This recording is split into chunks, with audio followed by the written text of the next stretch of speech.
Well, Australia's voting age is back in the frame tonight after the UK announced it will allow anyone aged 16 and up to vote at the next national election. Here, a youth-led campaign has been arguing for the same rule for the past 2 years. Joining us tonight is Hayes Butler-Jipwee, a 17-year-old who's part of the Make It 16 campaign, and Senator Pauline Hanson, the founder and leader of One Nation. Hayes and Pauline, thank you both for joining us this evening. Hayes, let's start with you. Does the UK decision give you hope that Australia will follow suit? Look, thanks for having me, and it absolutely does give me hope. I think obviously we're very similar jurisdictions, very similar countries, and we have shared values. And so one of them is, of course, a strong democracy. And I think that the debate in Australia being reignited, me being here talking to you guys tonight, is a really positive sign that we're sort of revisiting this conversation in Australia, and it's something that I think really needs to be adopted in Australia as well. So yeah. Why does it matter so much to you, Hayes? Well, it matters to me because I see the young people that my friends and peers, and I see them and they're really passionate about issues, but unfortunately there's not too much engagement with the kind of tangible steps that we can take to implement the change that we want to see. And I think that if the government were to show young people that they support us and they trust us to make decisions really about our future, then you can see really that young people will be able to kind of understand those processes a bit better.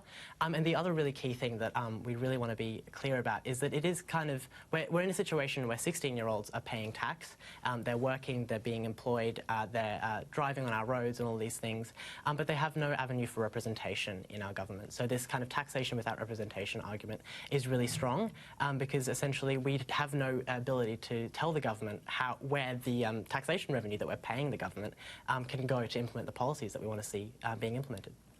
Senator, to you now, you've said that you think the voting age should be pushed in the other direction, upwards to 21. What is wrong with younger people having a say? They have to inherit the problems that our politicians create, after all? Good point, but the rest of the Australians have to suffer it as well. Look, what I'm saying is at 16 years of age, I'm sorry, I encourage young ones to get involved in politics. I try to empower people to understand politics, how the system works with our 3 levels of government, with the majority of Australians. A lot of Australians don't understand. And yet these kids at 16, and young adults they are, but still teenagers, haven't experienced life. And you can't tell me a 15-year-old, how many 15-year-olds are really out there working when you consider the numbers that we have in Australia. So I don't think, let's take the time, experience life, get out from under your parents' wings, go and, put a roof over your own head, put food on your own table, pay your own bills, and make sure that you can stand on your own 2 feet and get a job and keep it, and then have a say with it. I just don't feel that the young ones, most of them actually go to the polling booths. They don't know who they're voting for, what they're voting for, and why, and they're just following the parents' lead.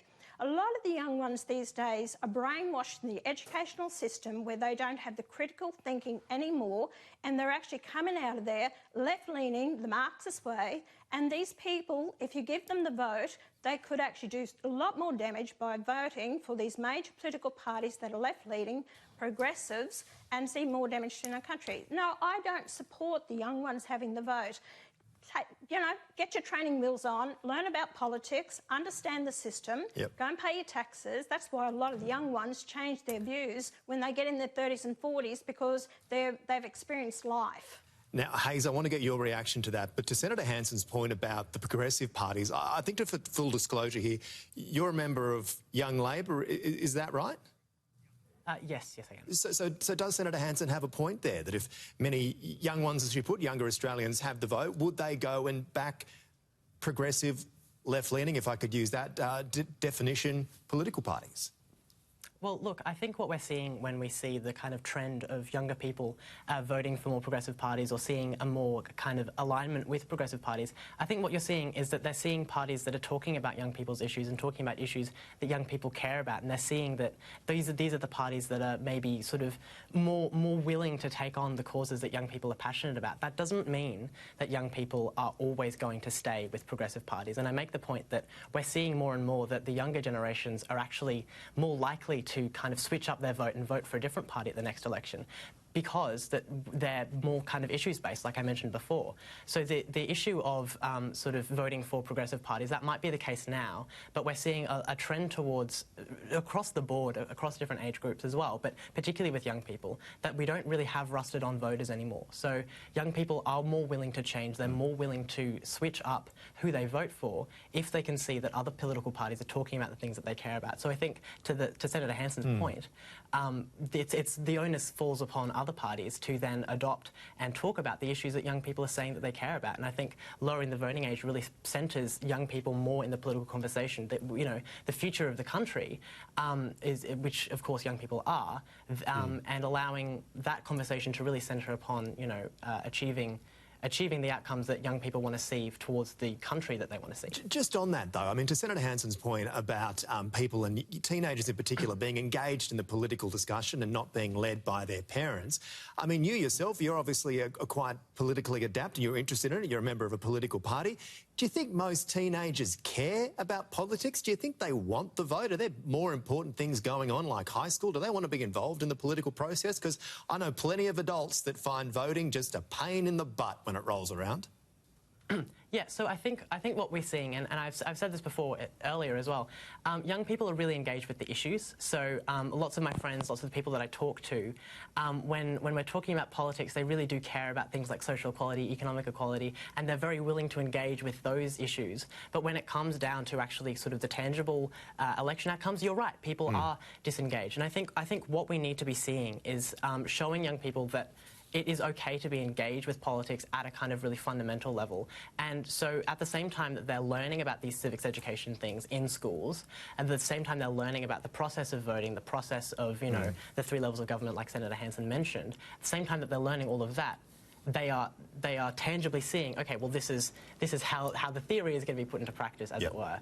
So I think that's one of the key arguments as well of the campaign, is that if we have young people in schools and educational institutions learning about these things, then it becomes better to apply that theory into practice, and it lets the future learning go forward. I'm interested, Senator Hanson, just in response to that, what's wrong with leaving it at 18? Why would you want to raise it to 21?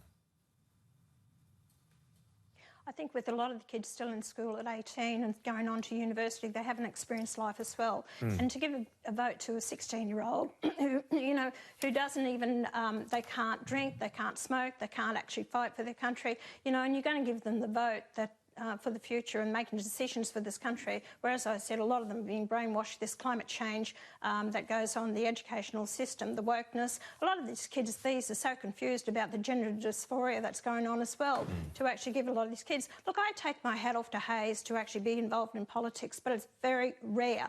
I've been in this for 30 years. I know what I'm talking about. So very few people are engaged in politics at 16 years of age. They don't want to be interested in voting. And in the UK, if they now opening up to those of 16 years of age, you're going to give the vote to 9 million extra people to vote in that election, which could actually have a big impact on their country. I think, put your training wheels on, learn about politics, learn about policies, and it's not just about the young vote. You're talking about industrial relations, foreign policies, family laws, all these other defence. You've got a lot more issues there. It's just not about the young ones. Well, and I'd say get involved in politics by all means. Well, that's true.